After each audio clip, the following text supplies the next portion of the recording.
இதுல குழப்பங்கள் நிறைந்ததாக அல்லது அதை பற்றி படிக்கிறவர்கள் குழம்ப விட வேண்டும் என்பதற்காக எழுதப்பட்டதோ என்பது மாதிரிதான் சில செய்திகள்லாம் அவங்க எழுதுறாங்க. அதுல ஏற்கனவே ராம் இவர்கிட்ட கொண்டு போய் கொடுத்தாங்க, ஒரு மனு கொடுத்தாரு.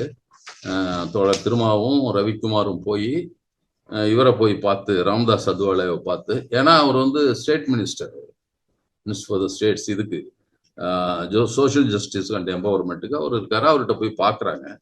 அவர்கிட்ட முதல்லயே அவங்க சொல்றப்போ, are being monopolised by a few within the SC category preventing some sections from receiving these பெனிஃபிட்ஸ்ன்னு சொல்லியிருக்காங்கன்னு சொல்லிட்டு, அடுத்து அப்படியெல்லாம் இல்லை, எல்லாம் சமமாக தான் சொல்றேன்னு சொன்னா அது பொருள் உண்டு. உடனே சொல்றாங்க நிறைய பேக்லாக் வாகன்சி இருக்குங்கிற. அது எப்படி? அது பேக்லாக் வாகன்சி வேற, இது வந்து ஒரு குறிப்பிட்ட சமுதாயம் மட்டுமே மோனோபலைஸ் பண்ணுதுன்னு சொல்ற போது அப்படி இல்லை, எல்லாரும் சமமாக தான் இருக்காங்கன்னு சொல்லியிருக்கணும்.